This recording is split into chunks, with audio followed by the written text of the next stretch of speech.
Mama wa Maendeleo, I'm so excited to be in Data Sphere, not just as an audience, but as a speaker. Can you believe? If you're also happy to be here, we've been just crying and tissue papers flying all over. Can I see you do something? You say Data Sphere. So don't worry, you're not in the wrong show. That's just, just to clarify, that's my sense of humor, and I get that from my dad, which is why I'm on this stage tonight. The fact that you laughed actually means I do have a sense of humor, right? So speaking of my dad, I'll take you back to the beginning. Some of my earliest memories of my father are him being a family man. He was always there for us. He provided, cared for us, always remembered my birthday. That's the one thing that always amazes me with him. And being his firstborn daughter, I don't know if it's because I either traumatized him too much or he was too excited. I've never been quite sure. But just going back to my younger days, we were those people who you'd say would have what you call a good life. So neighborhood, went to a great school. We were actually mates with some of what you'd call Kenya's elites, which was a privilege we had courtesy of the job my parents had at the time. So all this was going on, and my father he was a presence. He was that guy. I think he'd been very good company with Karen's dad and Patience's dad. He was that guy. He cared for me, yes, but at the same time, he was also at very high standards, and he also was harsh, sometimes. So he'd always try to be on his good side. But at the same time, he's a guy who really encouraged us. He noticed I like reading, I like books, and he'd always be buying stuff. So for me, school wasn't too much of a struggle, and that's thanks to him. I remember enjoying Reader's Digest a lot, trying to impress him with my small self, in my own little way. I always kind of wanted his approval. Now that I look back, his affirmation. I think it's always important for a daughter. And so yeah, we had a good life. He was that kind of guy. He used to travel a lot. And one thing I also remember about him is that he smelled very nice. So this is a man who has set high standards. When it comes to criteria for dating, my friends, I prefer nicer smelling guy. It's just, the standards he said were just too high, that kind of a thing. And my dad was self-made. He was the first from his village to actually go to university, and not just go to university, but do very well, get a degree. And this later was kind of his legacy from his community, because he impacted a lot of people after that to go, even in later, the same. So coming back to the man that my father was and the life that we had, things were very okay, I'd say, till about the people. When life changes, you don't get any heads up, it just happens, which is exactly what happened to my family. So this is the mid-90s. My parents were in an international NGO, and because of, let's say, just workplace politics, how it happens, my dad basically got frustrated out of his job, literally. There was racism involved, got really nasty, and he got fired. He was forced to resign. So it was a really harsh place to be, going from being a self-made man, having made all these strides, to scaling the top of the corporate ladder, to just, becoming jobless just like that. And I think sometime before, my mom, who was also in the same NGO, had also quit due to similar frustration. So you have a scenario where they're jobless at the same time. And as a kid, I didn't really realize what was going on till the losses, I call them the losses, started happening. So the first thing to go was the car. Started to notice, hey, it's the car, it is not there. And then we had a driver. I used to think everyone rolled with drivers. I came to find out this is not the case. So our driver went. We lost our driver. He was a very nice guy called Maina, very awesome dude. Maina left, he stopped coming. Stopped seeing him around. We're like, okay. And then I remember one day we came from church, it was a Sunday, and we found a padlock on our gate. For the neighborhood where we live, this was very awkward, you need to understand, because such things do not happen. So, and it wasn't soon after that we actually got kicked out of the house because of rent arrears. It was a hard time. The hard times basically came upon us, having two jobless parents, quickly in the span of each other. It wasn't an easy time. So technically, we were homeless, but to the grace of God, and luckily, by the grace of God rather, one of our relatives actually helped to put us up in a guest house for some time, which we did. And then at some point, we were staying with a family friend. But we were home, like we had to go on a nyumba, we were just homeless, and it wasn't easy at that point. And we're the kind of kids, when we grew up, we never really knew that there's bilia stima, bilia maji. We never knew such things. It became very real, because life just happens like that.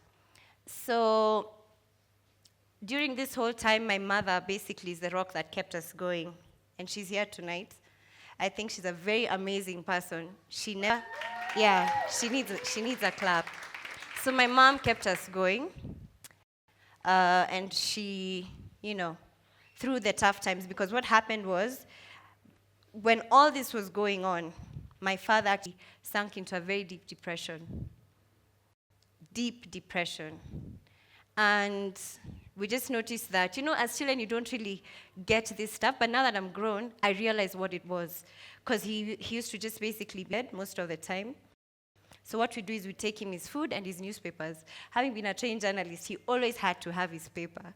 So we take him food and paper. Sometimes he'd be irritable, so he'd always be like, hey, do you want to be there stick around too long and stuff like that. And what I'd say is, like, the man I knew was the family man that I grew up with was not the same anymore from that point on. And whatever happened really affected him. And now that I'm older, I understand, and I'm guessing that, he was in pain, because this is a man who's gone from being literally a star boy, making it all the way out of his village of hardship, making something of his life, and then it all just, disappears, and he's back to ground zero, rock bottom. So I think of it like he was in a sunken place. I don't know if you watched that movie, Get Out. He's like in the sunken place, like in a very, deep place. And I feel sad the way society pegs a man's, especially for men, their value to a job, to an achievement. Because imagine you're more than that. And I wish someone had actually affirmed my dad, or he'd gotten that help at that time to understand that he's way more than, whatever he'd lost. But such is life. So this is the time now. My mom was there. She now had to just step in, and life was tough for a bit, but somehow we managed. And I was talking to her recently, and I was like, you had an option. Women leave guys all the time, like when things aren't working out.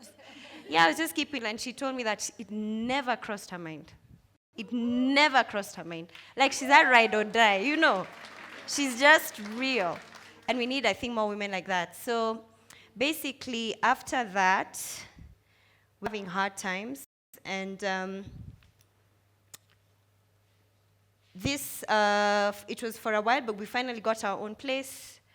And for me, I remember, I think, high school, there used to be tension, in the house. When you're jobless, homeless, money, when it's just less, problems just come. So there's a lot of tension in the house and things like that, of that nature. So this affected my high school. And the people say, Ati me, I miss G, my friends, at high school, last time of my life. I was so depressed. A lot of the times I was depressed in high school. And I think this was a spillover kind of effect of the stuff, going on at home and things like that. So long story short, for 2 weeks before my KCSE, we had a blowout as a family. And I don't know how everyone, it was just a family thing. So we had this blowout as a family, and we separated from my dad. That's where the separation happened. And we just, went our own way, and with that, we just split. And this is 2 weeks to KCSE, remember. So I go back to school, and to be very honest, I have no idea how I did those exams. It's a miracle. I even finished. It's all a blur, to be very honest. And I got a C+, and made me even more depressed. Yes, okay. But, I was looking forward to more, because I knew what I was able to do. But, of course, the separation impacted the outcome. And I was low for a very long time, mad at my dad, mad at, the whole situation and everything, till I got into media school, which coincidentally I followed in his footsteps. So like I said, my dad was actually a trained journalist, and he used to write for the Week View at some point, if I do recall. And so when I got into media, everything changed. It's like I found my voice, I found my passion, and I think I just found my path. So now that I reflect, especially through this process of dad, as I've just been thinking over the whole thing, I think my dad definitely had a part to play, because when we were growing up, we grew up around a lot of music and the radio. My dad was always buying CDs, tapes. You'd always find us looking at the lyrics. That kind of the CDs, you find, yeah, that was us. So, later on, I didn't know that was going to help me when I became a radio presenter. So basically, I guess I am my father's child at the end of the day. So we were separated for quite some time, a number of years, as a family, as his daughter. And I remember during that time, there was a lot of anger. I was very bitter for a very long time. It's a kind of thing that never really goes away. And during this whole time, my mother never let us talk badly, even one day, about him. We tried to get a nickname. She's like, she'll get very upset. She could slap you. So, you know how kids are, because she was reminding me the other day, you tried to call him that man. I told you he's your father. So, that kind of a thing. And I really respect her for that, because of my mother, I still have a relationship with my father today. Because you know how some women sometimes, when you have a disagreement with your guy, you end up telling the kids, he was knocked on Mombasa Road by a trailer, things like that, Or he died in the war in Afghanistan. You know how, no, let's be honest, right? It happens, right? So, but my mom never did that. So because of her, actually I still have a relationship with my dad even today. Did everything and all the water that's gone under the bridge. And I will tell you for free, as a child from a separated family, the heart, I don't know how to explain it. It's something that stays with you, and if you don't address it, it ends up creeping into other parts of your life. You find it in relationships, you find it, you'll be angry at someone or something, but it's coming from this unresolved issue. And that was me for a very long time.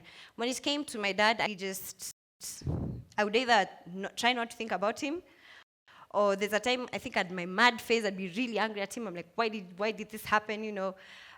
Things could have gone differently.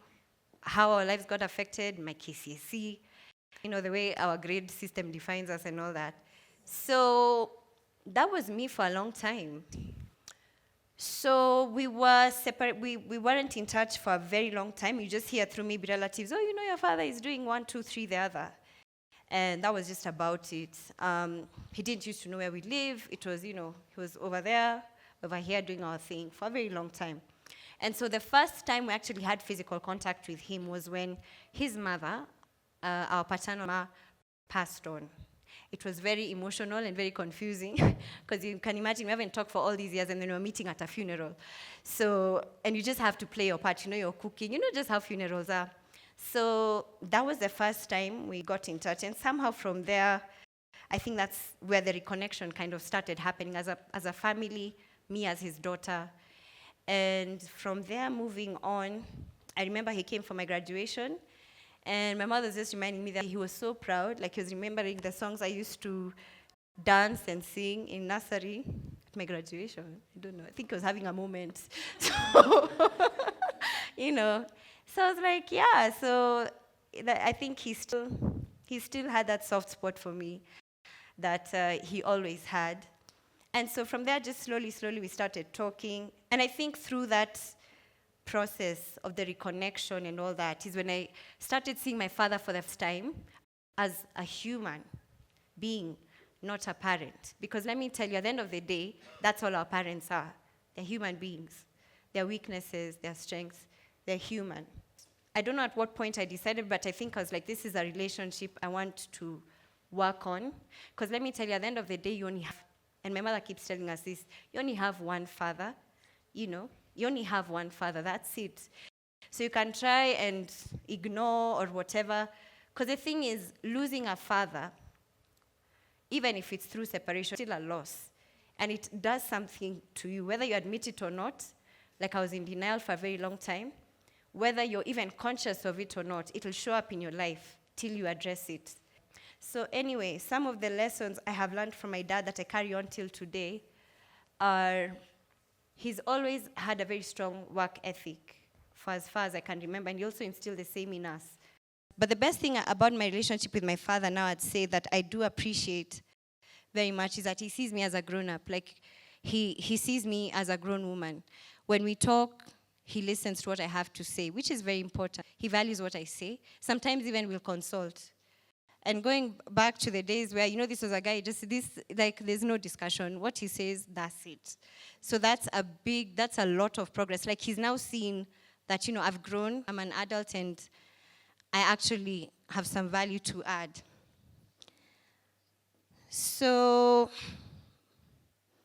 it's not easy. It hasn't been easy. And one thing I'd advise for anyone who's in these same shoes is that pray a lot. If you can do something to mend a relationship or to try and fix an issue with your father, just reach out. It will take time. This is not an overnight process, be sure. And if you told me like 10 years ago, after the separation, that I would actually be on this stage talking to you people at Sphere about my father, I would have told you a comedian like that act I did in the beginning, which, by the way, I forgot to mention, is Charity Ngilu, the character of Charity Ngilu on XYZ. That's the voice. That's my voice. That's the voice usually here.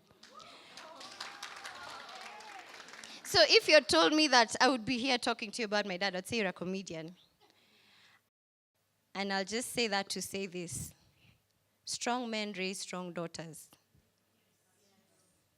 I don't think you heard me, so I'll say it in the voice of my character. Strong men raise strong daughters.